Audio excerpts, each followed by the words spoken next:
My name is Elijah Dixon, but everybody just calls me Eli.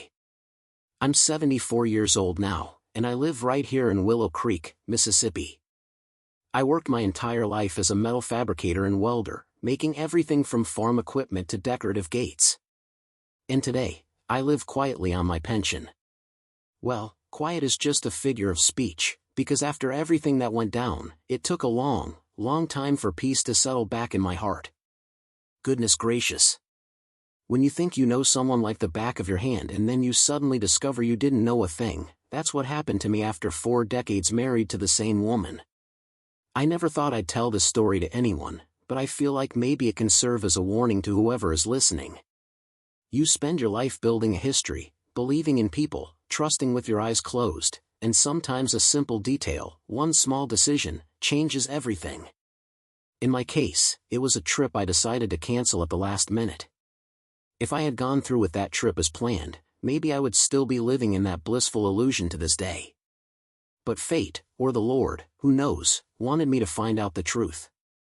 It was March of 2020. I was 69 years old at the time. Grace and I had been married for 4 decades, a whole life together, and we raised 2 children, and we built our house on the land I inherited from my father. That month, I needed to travel all the way up to Memphis, Tennessee, to visit my brother Curtis, who was sick. Grace wasn't going to go with me because she said she had commitments with the church group, which all sounded normal, with nothing strange about it. She'd even mentioned that she'd use my absence to do a general cleaning of the house and donate some of my old clothes. I had traveled alone before. She stayed home. I never suspected a thing. The trip was scheduled for a Wednesday. I was planning to be gone for 1 week.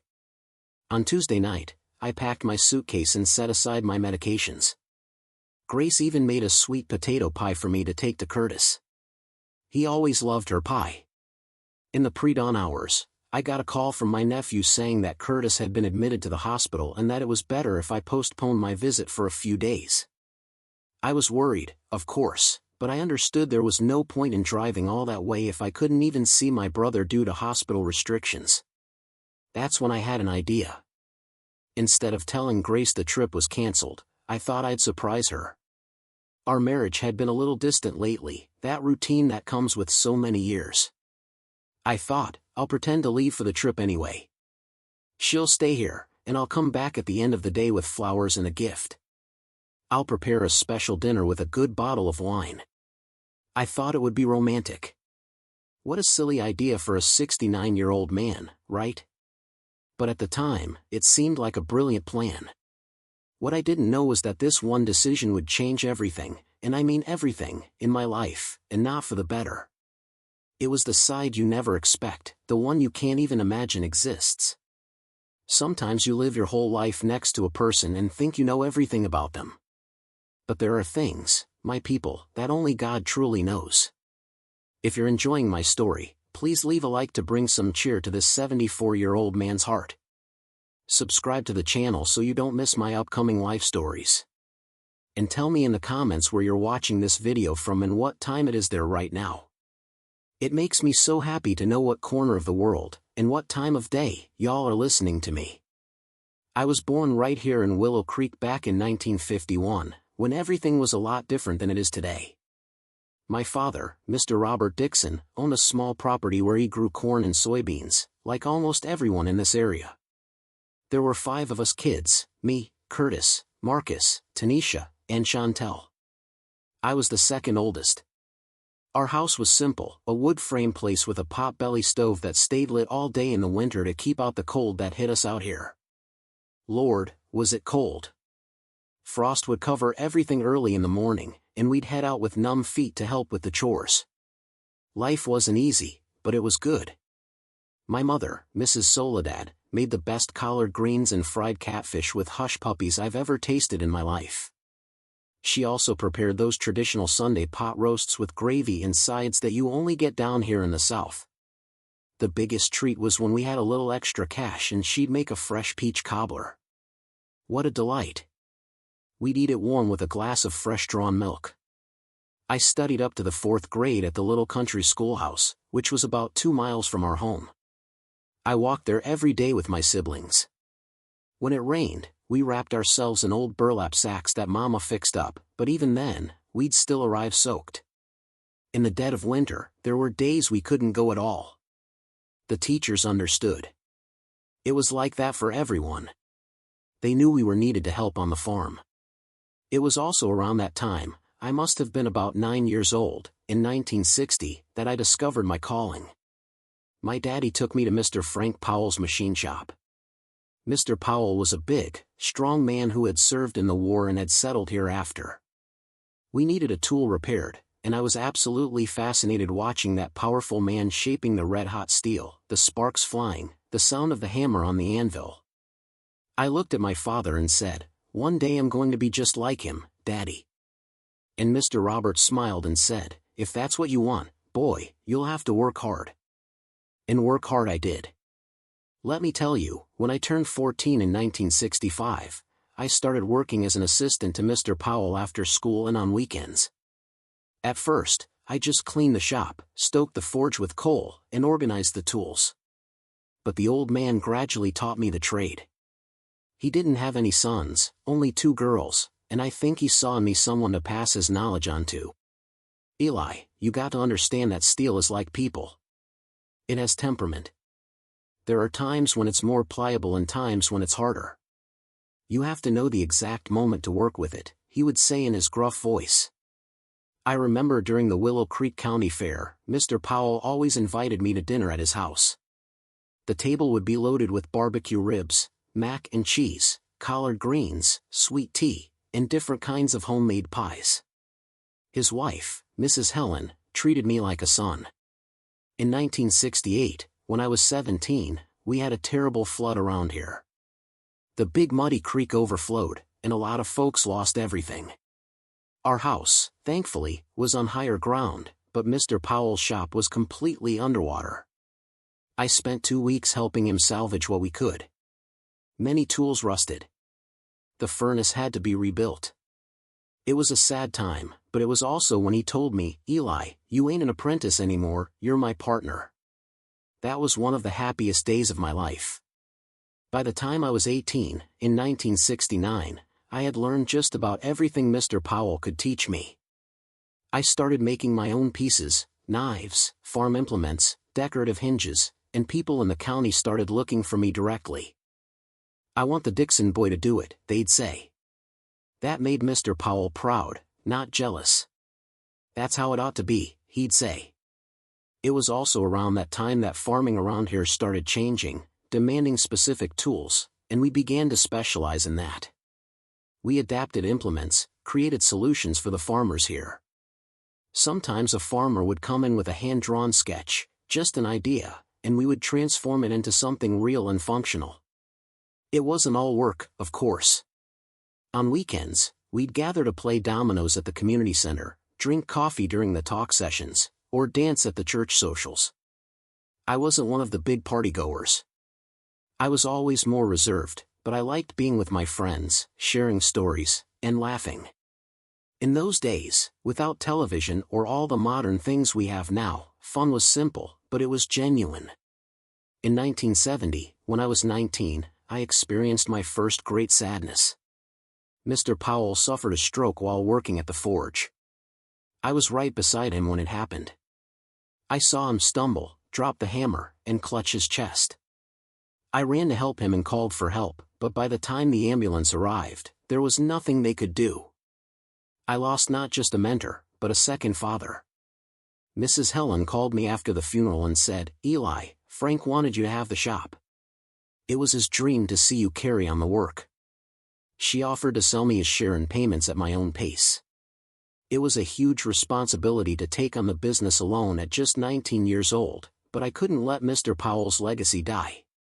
And so I became the owner of the only fabrication shop in Willow Creek, still just a young man with his whole life ahead of him. My father supported my decision. He could already see that I wasn't cut out for farm work like my brothers. Curtis and Marcus followed his path with the crops. My sisters, Tanisha and Chantel, married young to farmers' sons in the area. I was the different one in the family, the one who had chosen another direction. But Mr. Robert would tell me, every man's got to follow what his heart tells him, son, and your heart was always hot like the fire in that forge. It was in 1972, at 21 years old, that I met Grace. She had come from Memphis to work as a teacher at our town school. At that time, Willow Creek was growing. Families were settling in, and more teachers were needed. Grace came to teach elementary school. She was a beautiful young woman with long dark hair, brown eyes, and a soft way of speaking that caught my attention the first day I saw her. I remember it like it was yesterday. She walked into my shop carrying a small bell they used at the school to call the students. The bell had cracked, and she wanted to know if I could fix it. "Are you the welder?" she asked, looking a little surprised that I was so young. "Yes, ma'am, that's me, Eli," I answered. "You don't have to call me sir." "I ain't that old," I joked, and she let out a laugh that warmed my heart. I repaired the bell carefully, and when she came back to pick it up, I invited her to grab some coffee at T's Grill, which was right there on the corner. It was the gathering spot for everyone in Willow Creek. They served the best coffee in the county, with lemon pound cake, hot biscuits, and gravy. She accepted, and that was the first of many conversations we had. Grace was different from the girls around here. She had studied in the big city. She was educated. She talked about books and things that I, with my simple schooling, barely knew. But she never made me feel less for it. On the contrary, she was interested in my work, asking how I made each piece, wanting to know Mr. Powell's story and how I had learned the trade. We started dating that April, and at first it was complicated. Her parents back in Memphis didn't like the idea of their educated daughter going out with a welder from a small town. But Grace was always determined. "They'll have to accept it, because I chose you," she'd tell me. And over time, when they got to know me better, her folks finally gave in. They saw that even though I didn't have a lot of formal education, I was hardworking and honest. Our courtship lasted 2 years. They were good times of discovery and dreams. We walked hand in hand through the town and went to community dances. We participated in the traditional festivals, like the county fair, where there were rodeo events, typical music, and plenty of cold beer, and at the school's Christmas pageants where she taught, I always helped set up the props, and everyone already knew we were a couple. In 1974, at 23 years old, I asked Grace to marry me. I bought a simple ring, the best my money could afford at the time, and took her to the Gazebo Park, a pretty little place near Willow Creek. It was autumn, the leaves were all yellow, the weather was crisp, but the sun was warm. I knelt right there by the fountain and asked her to be my wife. She cried, hugged me, and said yes. It was one of the happiest moments of my life. We got married in January of 1975, me at 24 and her at 22. It was a simple ceremony at the First AME Zion Church, following our tradition. Afterward, we had a reception at the community center with pulled pork barbecue, ribs, potato salad, and that cold beer that couldn't be missed. A local jazz band played, and we danced all night. Our honeymoon was in Nashville, Tennessee, just 3 days, because I couldn't keep the shop closed for too long. We started our life together in a small rental house near the shop. It wasn't much, but it was our little corner. Grace continued teaching, and I worked harder and harder. Willow Creek was growing. More farm equipment needed maintenance. People were building more houses that needed gates, railings, and hardware. The work never stopped, thank the Lord. In 1977, when I was 26, we managed to buy our first piece of land. It was a good-sized lot in what is now the center of Willow Creek, but at the time it was still considered a bit out of the way. We built slowly, first a shed that served as the workshop, then the house itself. Every single brick of that house I carried with my own 2 hands after a full day at the forge. Grace pitched in, too, painting, organizing, transforming that place into our home. It was a time of hard work, but also of great unity. We had a common dream, to build a stable life, have our children, and be happy with what the Lord gave us. At night, after an exhausting day, we would sit on the porch, sip coffee, look at the stars, and plan our future. Grace would talk about her students, and I would tell her about the orders I'd received. And so, we lived one day at a time. In 1978, at 27 years old, I got a proposal to expand my business. A manufacturer of agricultural implements in Memphis wanted me to supply them with specific parts in larger quantities. It was a big step. It meant hiring assistants and buying more equipment. I talked a lot with Grace about it. She, always the more educated one, helped me run the numbers and calculate the risks. "If this is what you want, Eli, I support you," she told me. And just like that, I went from being a small-town welder to a small-time businessman. I hired 2 helpers, young men from the community who wanted to learn the trade just as I had. I expanded the shed and invested in new tools. The work doubled, the fatigue doubled, but the satisfaction of watching the business grow compensated for everything. Grace sometimes joked, "I'm jealous of your shop, Eli. You spend more time with it than you do with me." In 1979, at 28, we had our first great joy. We found out Grace was pregnant. We had been trying for a while, and when the doctor confirmed it, it was a celebration. She continued teaching until her 6th month and then took a leave of absence. We prepared everything with so much care. I made the crib myself, all out of mesquite wood with wrought iron details. Grace knitted clothes, sewed blankets, and organized the nursery. Our first child, Jamal, was born in May of 1980, when I was 29, a strong, healthy boy with rosy cheeks like the apples we grew in the orchard behind our house. I remember his first cry, the emotion of holding that tiny being in my calloused hands. "You take good care of him," Grace said, exhausted but happy, in the hospital bed in Memphis, where we had to go because there was no proper maternity ward in Willow Creek at the time. Life changed completely with Jamal's arrival. Grace took some time off work to care for him, and I bent over backwards at the shop to make up for the lost income, but I never complained. Every smile from my son, every discovery he made, was worth all the effort. I'd come home tired but always had the energy to play with him, bathe him, and tell him stories. Grace said I was an indulgent father, and I was. You better believe it. 3 years later, in 1983, when I was 32, came our second joy. Grace was pregnant again. This time, it was calmer. We already had experience. We knew what to expect. Jamal, at 3 years old, didn't quite understand what having a little brother or sister meant, but we prepared him little by little. "You're going to be the big brother. You'll have to look out for them and teach them," I explained. He felt so proud. In January of 1984, our daughter Zoe was born. If Jamal was my spitting image, Zoe was the portrait of her mother, the same eyes, the same smile, a little princess who completed our family. The house that once seemed spacious now felt small with the children growing up, toys scattered everywhere, laughter filling every corner. It was a mess, but a mess of happiness. The 1980s were years of stability for us. The business was doing well. Dixon Metalworks had a great reputation throughout the region. Sometimes we'd get orders all the way from Atlanta, Georgia, for specialized pieces that only I knew how to do just right. Grace went back to teaching when Zoe turned 2, and we found a trustworthy woman, Ms. Lupita, who looked after the kids while we were working. It was a simple life, but a full one, or at least that's what I believed back then. The 1990s arrived, and with them came a lot of changes in the country. But our life in Willow Creek continued at a quiet and stable pace. In 1990, at 39, the shop was a consolidated business. I had 5 employees, all trained by me, and we started manufacturing decorative gates that were being sold even outside the state.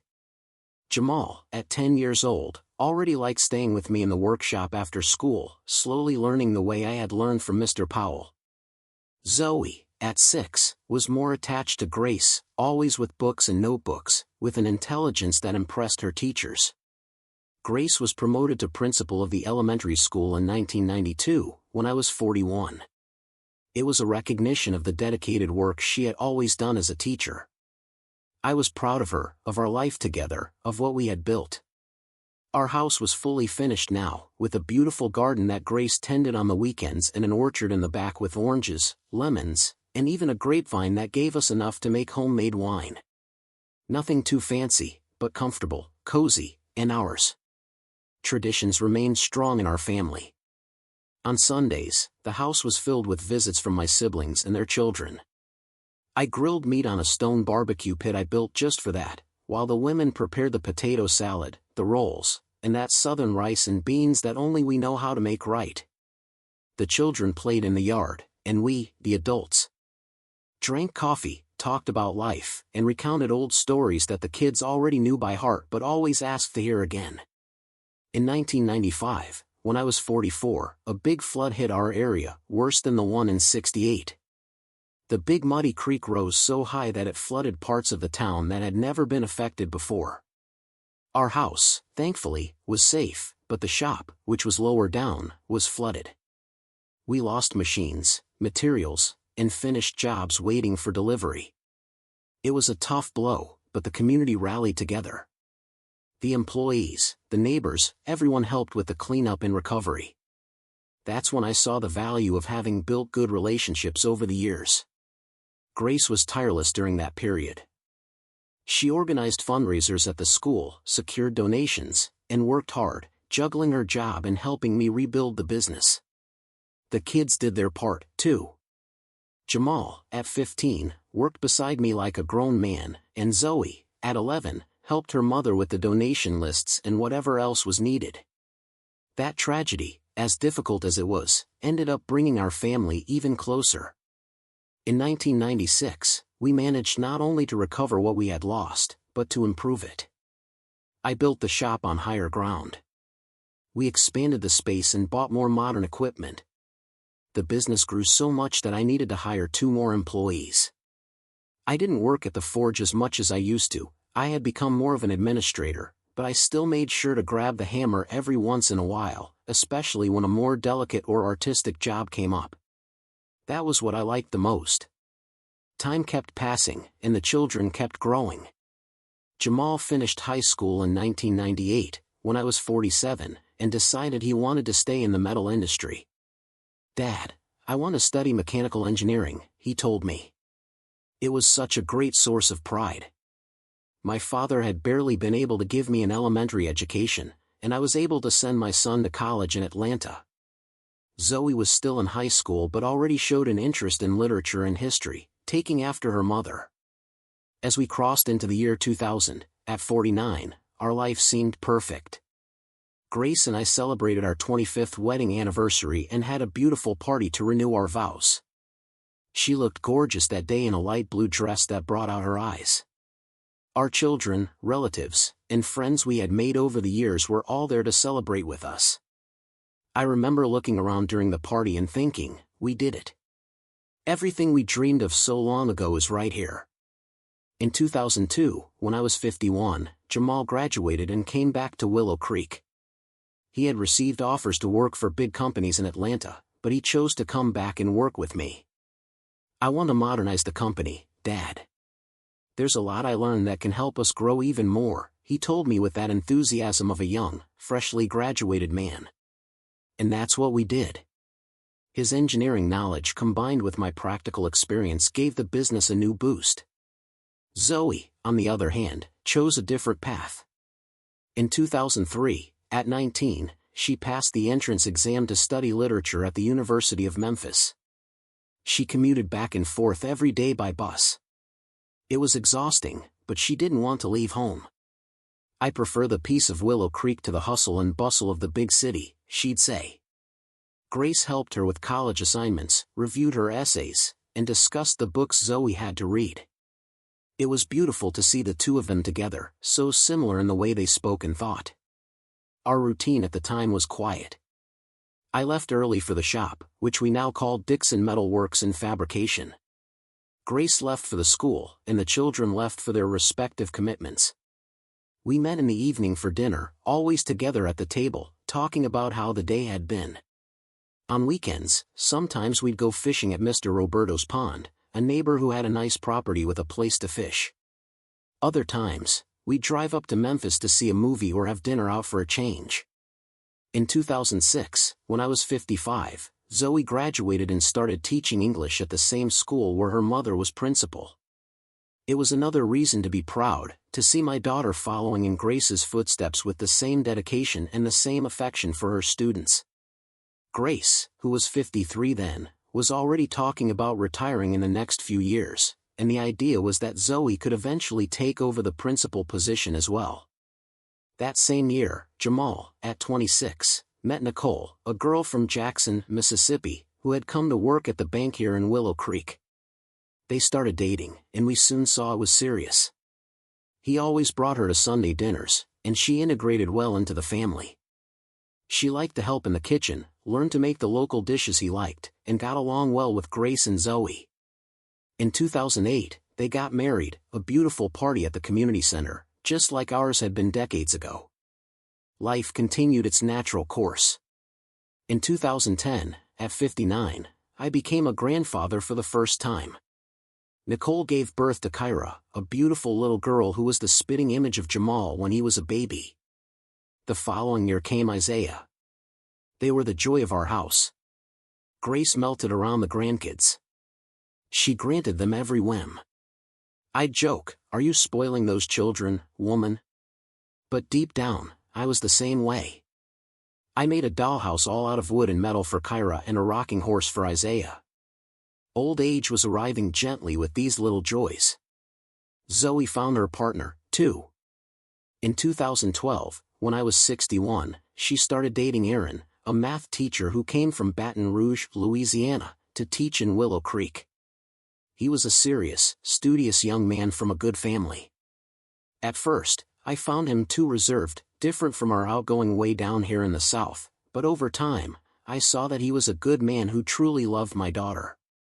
They got married in 2014, a smaller ceremony than Jamal's, but just as moving. Grace retired in 2015, when I was 64. After more than 40 years dedicated to education in Willow Creek, they threw her a surprise party at the school with former students, some of whom now had children who had also been her students. It was very moving to see the impact she had made on so many people's lives. I was very proud of my wife, the partner I had chosen for life. As for me, I had already passed most of the administration of the metal works to Jamal, but I still went there almost every day. I can't sit still, I'd say. I liked talking to the old customers, giving advice here and there, seeing the business that started so small now employing almost 20 people. It was a satisfaction, a feeling of a job well done.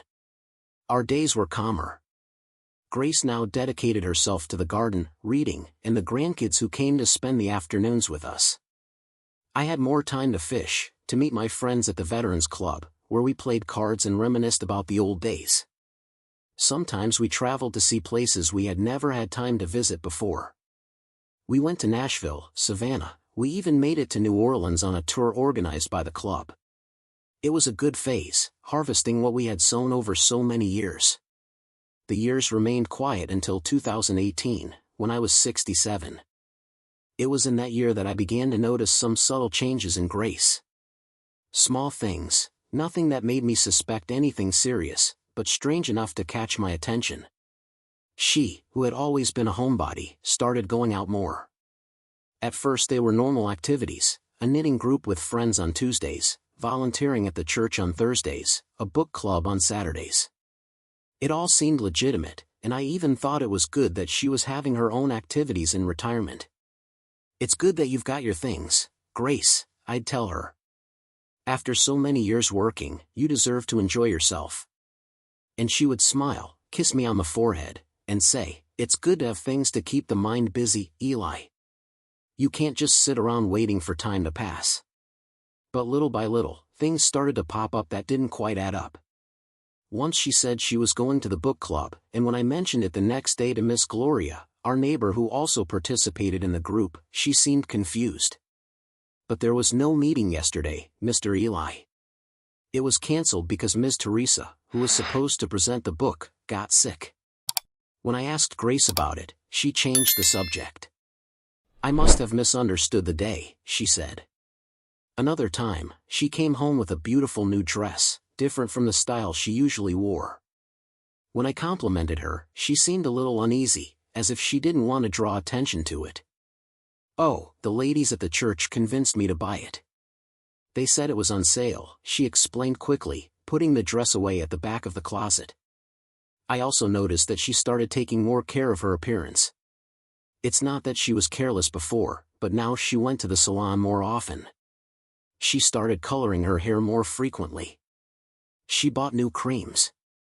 "Well, now I have time to take better care of myself," she justified when I commented. By the end of 2018, Grace started keeping a cell phone constantly nearby. Before, she barely used the device, she'd leave it lying around any corner of the house.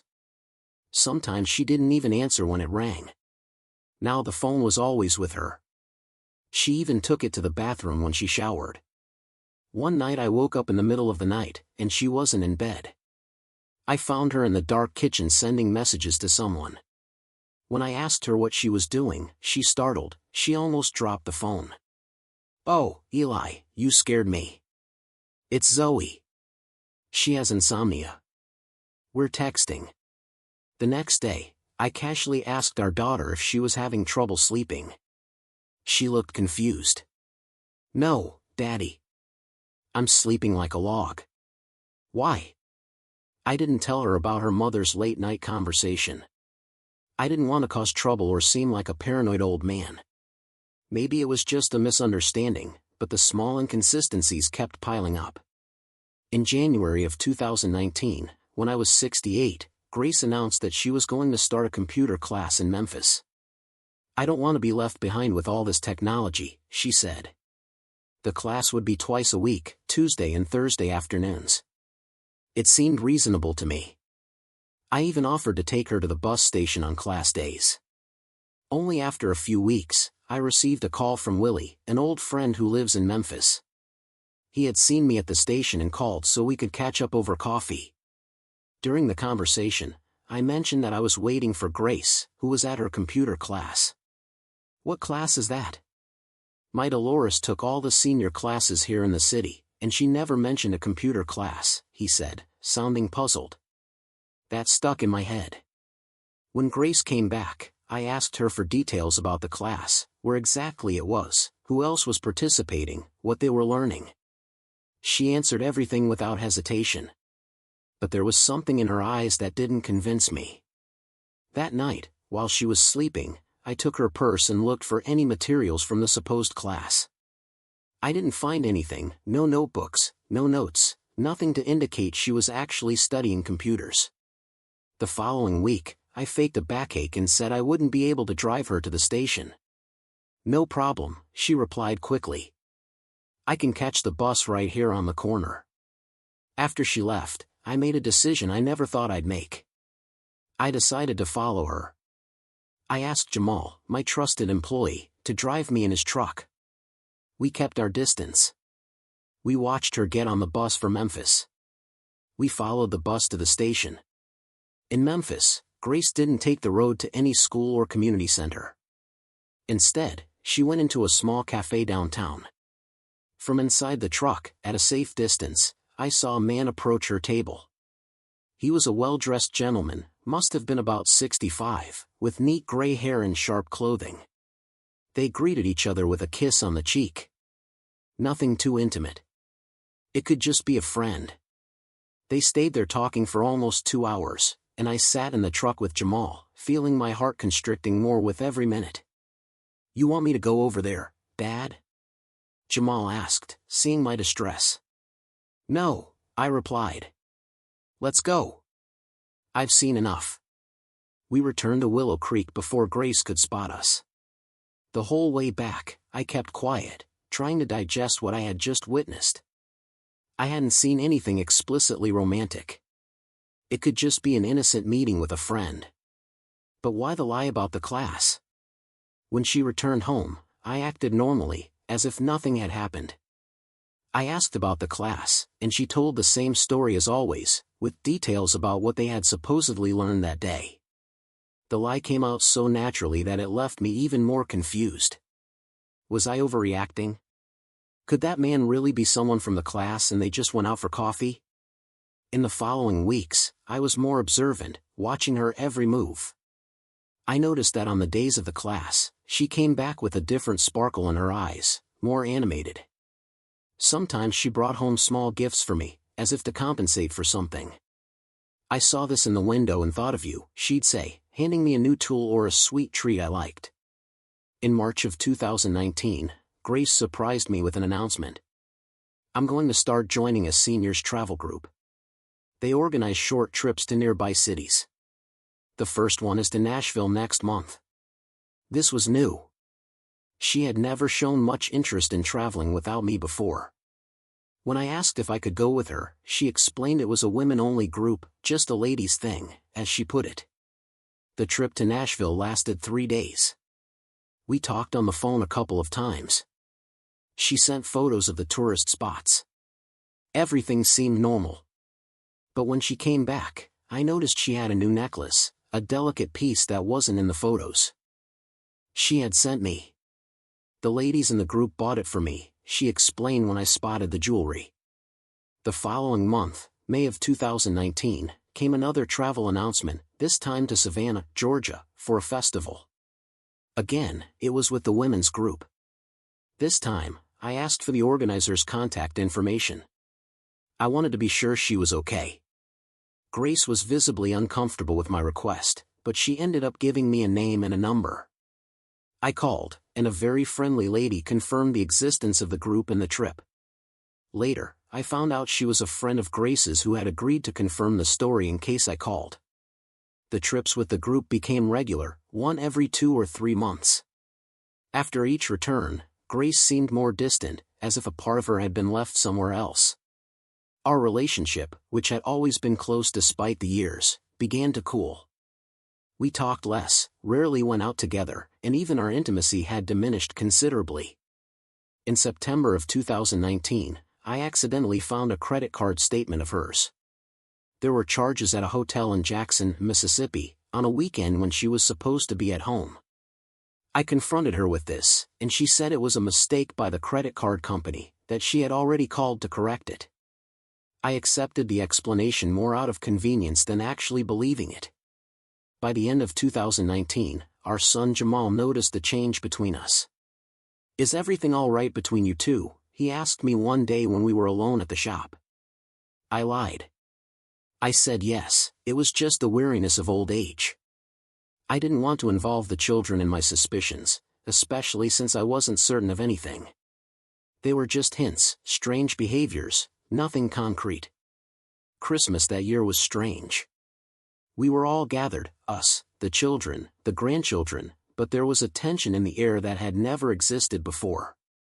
Grace was physically present, but her mind seemed far away. She grabbed her phone every moment, smiling at the screen as if she had a private secret. Our children exchanged worried glances, sensing that something was wrong between their parents. I entered 2020 with a heavy heart, an uncertainty that gnawed at me from within.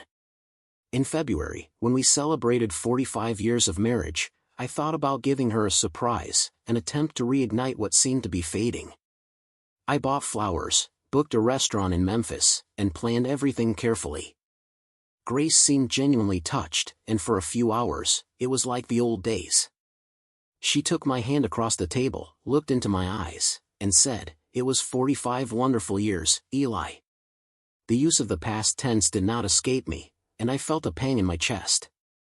It was then, in March of 2020, that the story of the trip to visit my brother Curtis in Memphis came up. He really was sick with heart problems, and I really had planned to go see him. Grace, as was her habit lately, said she wouldn't go with me, that she had commitments in Willow Creek. I didn't question it. I was already used to her refusals. On the eve of the trip, I received the call from my nephew saying that Curtis had been admitted to the hospital, and it was better to postpone the visit. That's when I had the idea that would change everything, pretend I had gone anyway and come back the same day to surprise Grace. Part of me genuinely wanted to make a romantic gesture to save our marriage. But another part, the one that had been accumulating suspicions for months, wanted to finally discover the truth. And so I came to that fateful day, the decision to fake a trip to find out what was going on with my 45-year marriage. Little did I know that the truth would be much more painful than all my suspicions. On the morning of March 11th, 2020, a Wednesday, I left the house with my suitcase packed. I said goodbye to Grace with a quick kiss on the cheek, as had become our custom lately.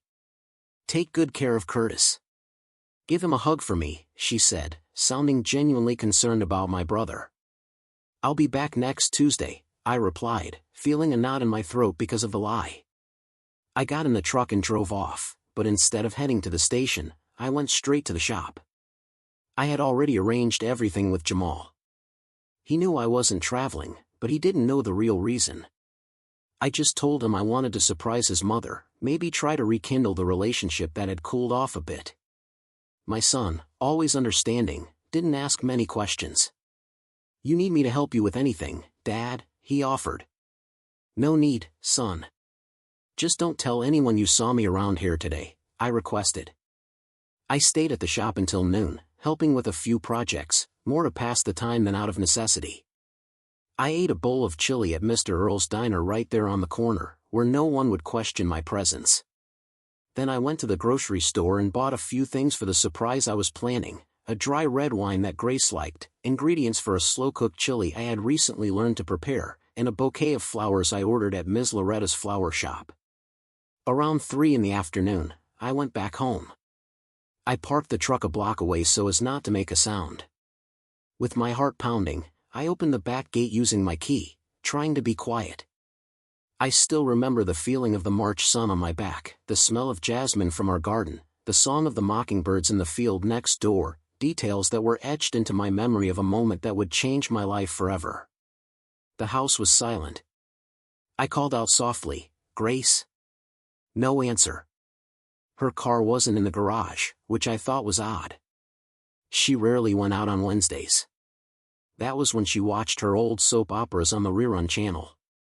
I put the groceries in the kitchen and went to the bedroom. The bed was made. Everything was in order. In the bathroom, I noticed that some of her creams and makeup were not in their usual spot. I went back to the living room, confused. "Tal vez hubiera ido al mercado, visitar alguna amiga."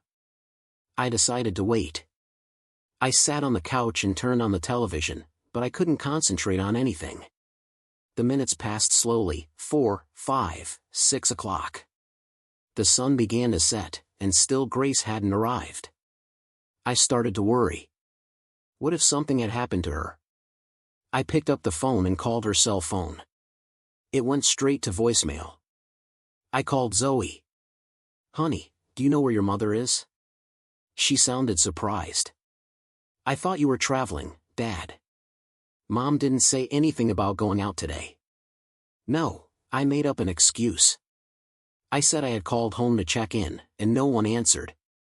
I called a few of Grace's friends, but no one knew where she was, or at least that's what they said. Now, thinking back, some of them seemed evasive, uncomfortable with my questions. At the time, I chalked it up to my own anxiety. At 8 that night, I decided to go to the sheriff's office. Willow Creek is a small town. Everyone knows everyone. Officer Miller, who was on duty, was an acquaintance of mine from way back. "Calm down, Mr. Eli," he told me after hearing my story. "Mrs. Dixon is a responsible woman. She must have a good reason to be out. It hasn't even been 24 hours. We can't file a missing person report yet." I went home even more distressed. The night was long. I couldn't sleep. I sat in the living room armchair watching the door, waiting to hear the sound of her car arriving. Nothing. The day broke and I was still alone. I called her cell phone again, but it was still off. I was about to go back to the sheriff's office when I remembered something: her checkbook. Grace always kept a small notepad with the checkbook where she wrote down appointments and phone numbers. I went to the drawer where she usually kept those things. The notepad was there. I started flipping through it, looking for anything that might indicate where she could be. On the page for the current week, I found one notation for Wednesday: Art. Just that. No other information. Who could this Art be? I kept flipping through, and on several previous dates, I found the same notation: always Art, always on days when she said she had commitments outside the house. That's when I remembered the man I had seen with her at the cafe in Memphis months before. Could he be this Art? I went back to the front pages, looking for more clues. On the back cover of the notepad, I found a phone number written in pencil with no name. With trembling hands, I dialed the number on the home phone. He answered on the third ring, a deep male voice. "Hello?" I stayed silent, not knowing what to say. "Hello? Who is this?" the voice insisted. I hung up. My heart was pounding so hard I could hear it in my ears. That voice seemed to confirm my worst suspicions. I needed to do something. I couldn't just stay there waiting. I called Jamal, my trusted employee, and asked him to drive me to Memphis. "We're going to check all the hotels in the city," I told him, without going into detail about what was happening. We spent the whole morning going from hotel to hotel in Memphis. At each front desk, I showed a picture of Grace. I asked if she was staying there. In some places, I noticed looks of recognition, but everyone denied having any record of her. It was at the 10th Hotel, a discreet establishment on the north side of the city, that I got the first concrete clue. The receptionist, a young girl, hesitated when she saw the photo. "Did she check in as Grace Dixon?" she asked, consulting the computer. "Yes," I replied, feeling a knot in my stomach. "No, we don't have anyone with that name," she said after a few seconds. But her gaze gave something away. "Please," I insisted. "She's my wife. I'm worried. If you know anything, tell me." The girl looked around, as if checking that she wasn't being observed. "There is a lady who looks like her, but she's registered as Grace Miller. She checked in yesterday with a gentleman, room 214. Miller, her maiden name, which she hadn't used for over 40 years. Is she there now?" I asked, my voice choked. The receptionist shook her head.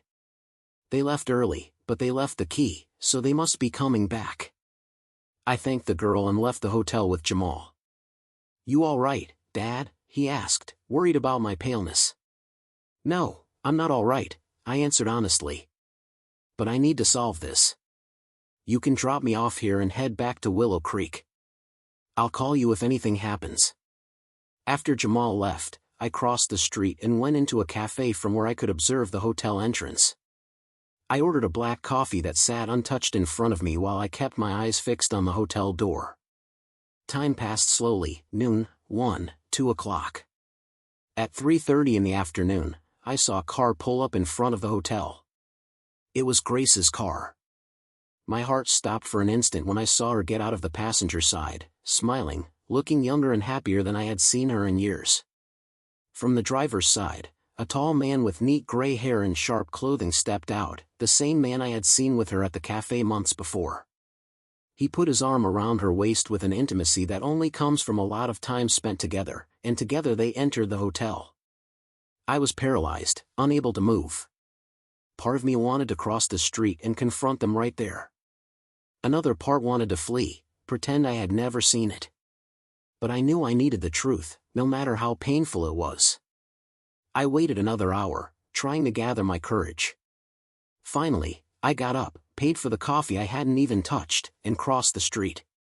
At the front desk, the same girl from before gave me a look of understanding. I didn't need to say anything.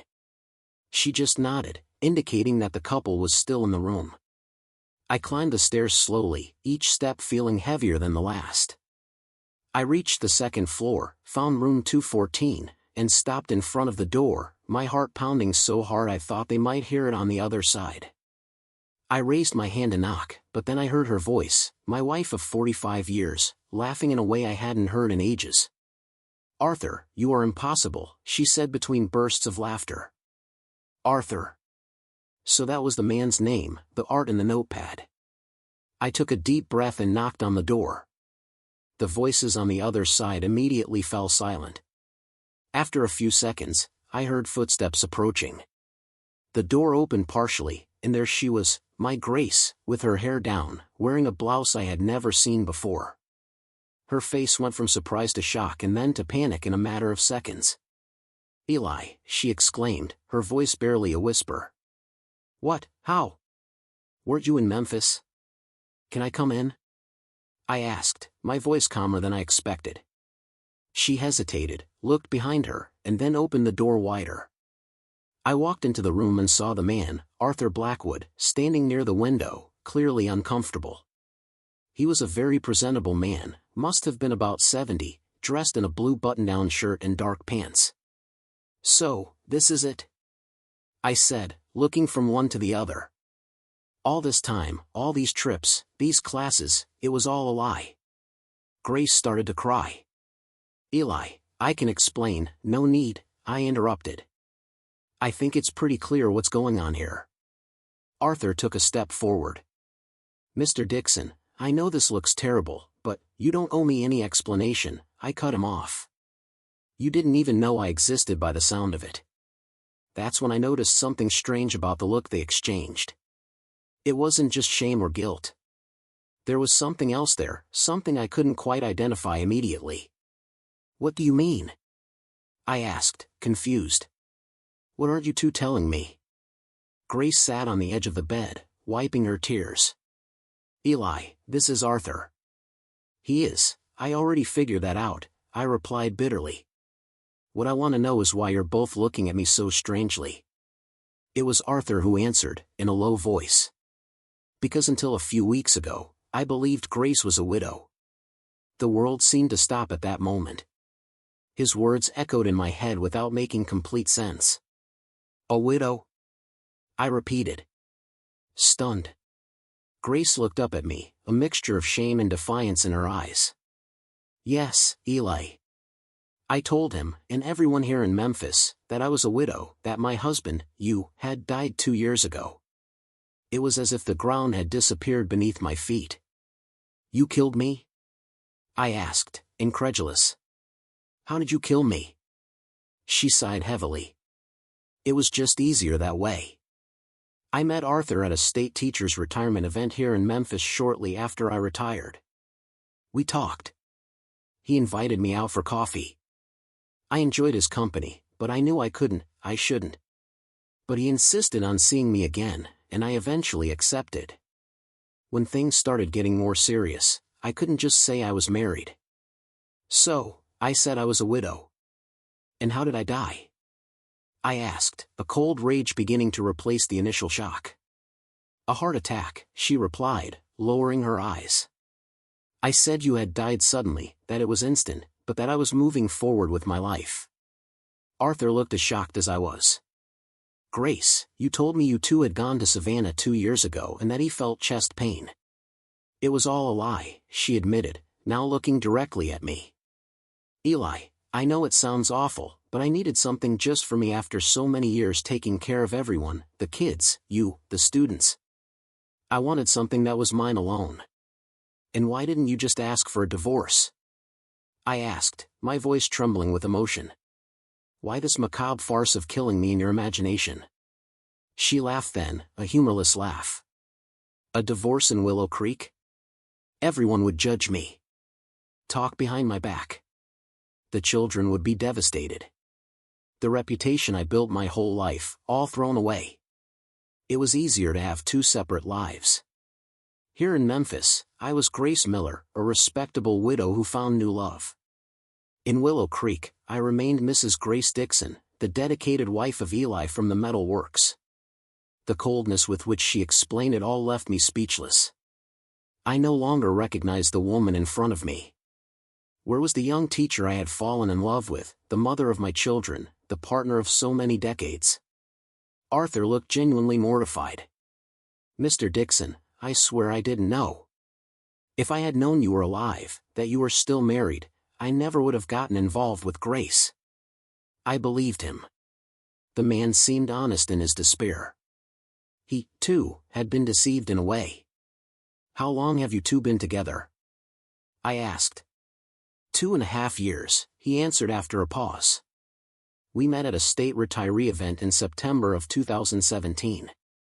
The dates checked out. That was right around the time I started noticing the first changes in Grace's behavior. And you see each other how often? I continued, wanting to understand the extent of this betrayal.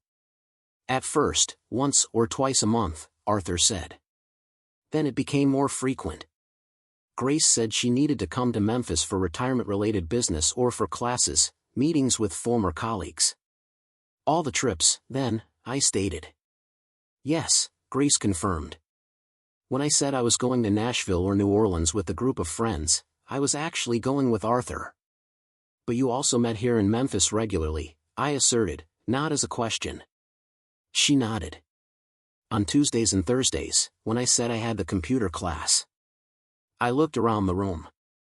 There were 2 open suitcases, clothes organized in the slightly ajar closet. And this trip I was supposedly making to see my brother, you two were going to spend the whole week together. Another nod. Yes, we had planned it long ago. Something still didn't make sense. And our children, do they know about this double life you're leading? Of course not, she replied, horrified. They think I'm doing all those activities I told you about, classes, book clubs, trips with friends. And your friends here in Memphis, do they all think you're a widow? Yes. The few people I know here believe that. I looked at Arthur. And your family? Your friends? He looked uncomfortable. My wife passed away 6 years ago. I have 2 adult children who live in Atlanta. They met Grace last year. They believed she was a widow, just like I did. The situation was so absurd that I almost laughed. So you have a whole life here, people who know you as the widow Grace Miller, while in Willow Creek you're still Mrs. Grace Dixon, the welder's wife. She didn't answer. She just lowered her eyes. Why, Grace? I asked, my voice cracking. Why didn't you just end things with me if you didn't love me anymore? Why all the lies? She looked up, and I saw something I had never seen in her eyes before, a cold calculation. Because this way I had the best of both worlds. Eli, in Willow Creek I had the respect of the community, the comfort of our home, the closeness to the children and grandchildren. Here in Memphis, I had the excitement of a new relationship, the freedom to be someone else without the weight of 45 years of history. Those words hit me like a punch to the gut. And me? What was I in this whole equation? You were part of my life in Willow Creek, the father of my children, the grandfather of my grandchildren. I didn't want to hurt you. That's why I never said anything. You didn't want to hurt me? I repeated, incredulous. You killed me in your imagination, Grace. You wiped me out of existence. How was that not going to hurt when I found out? I never thought you would find out, she admitted, and that perhaps was the only genuine truth she spoke that day. I left that hotel in Memphis a different man. I didn't say anything else. I simply turned around and walked away, leaving Grace and Arthur with their secrets and lies. I took a bus back to Willow Creek, looking out the window without really seeing the passing landscape. 45 years of marriage, a whole life built together, and it had all been a farce, at least for the last few years. When I got home, Grace still hadn't returned. I packed some clothes in a suitcase, grabbed important documents, and left. I couldn't sleep under the same roof where so many lies had been told. I went to Jamal's house, and he received me startled, unable to understand what was going on with his father. What happened, Dad? Where's Mom? He asked, worried. I sat him down and told him everything. It was one of the hardest conversations of my life. I saw the disbelief in his eyes, then the anger, the sadness. It can't be true, he kept repeating. Mom wouldn't do that. The next day, Zoe came over, too. They both wanted to hear their mother's side, of course, but I had proof, the notepad with the notations, the testimony from the hotel receptionist, even Jamal, who had accompanied me during the search. When Grace finally returned to Willow Creek and came looking for the children, they already knew everything. It was a terrible period. The family I had built with so much love was shattered. Grace tried to explain, to justify, but there was no explanation that could make sense of such an elaborate, cruel betrayal. It wasn't just a matter of infidelity, it was a complete denial of my existence. I decided to get a divorce. At 69 years old, I found myself alone, having to start over. The first few months were the hardest. I rented a small house near the metal works. I immersed myself in work. The children stood by me, but it was complicated for them, too. After all, no matter how terrible what Grace did was, she was still their mother. The news spread quickly through Willow Creek. In a small town, there's no hiding something like that. I felt the pitying glances.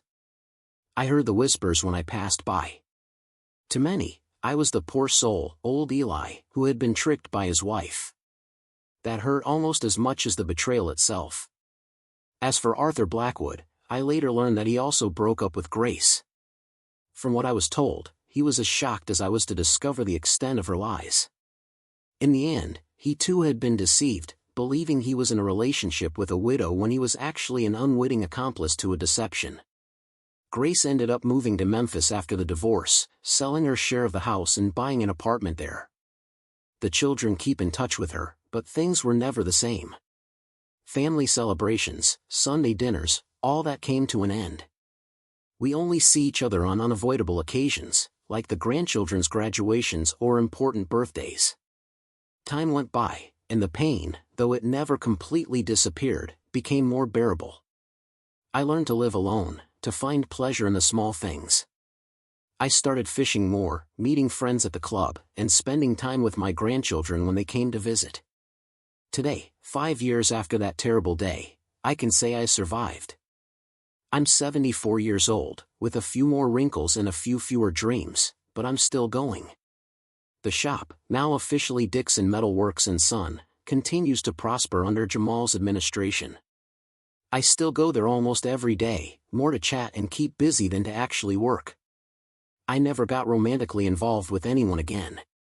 Not for lack of opportunity, surprisingly, there are several widows or divorcees in Willow Creek who wouldn't mind keeping the old welder company, but something in me closed up after that experience. I prefer the simplicity of my current routine, without complications, without expectations that could be disappointed. The hardest lesson I learned in all this is that sometimes you think you know someone completely, but we never truly know what's going on in another person's heart and mind. 45 years beside Grace, and I never imagined she was capable of something like that. I never suspected the depth of her dissatisfaction, the void she felt and needed to fill with another life, another identity. I also learned about forgiveness. Not necessarily forgiving Grace, but forgiving myself. For a long time, I blamed myself. What did I do wrong? At what point did I fail as a husband, that she needed to invent my death and create another life?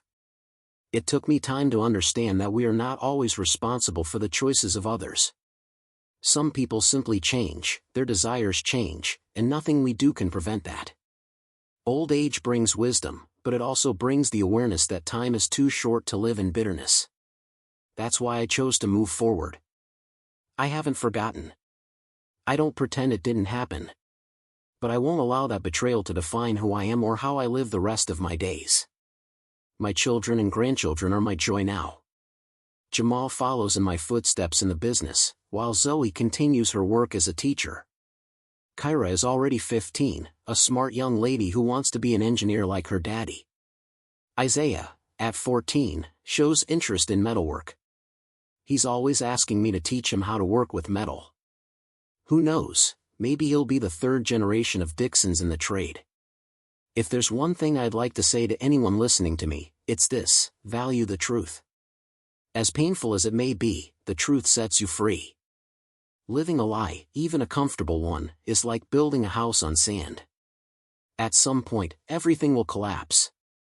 Be honest with yourselves and with those you love. If you're not happy, if you want change, talk about it. Look for solutions together. Don't create parallel lives. Don't symbolically kill someone who has stood by you for so many years. And also remember that it's never too late to start over. At 69, I had to relearn how to live alone after nearly half a century of marriage. It was incredibly difficult. There were days I thought I wouldn't make it. But here I am, 5 years later, still standing, still smiling, still finding reasons to be thankful for every new day. Life is full of surprises, some good, some not so good. The important thing is how we face them, what we learn, and how we keep going. Nobody goes through this world without scars.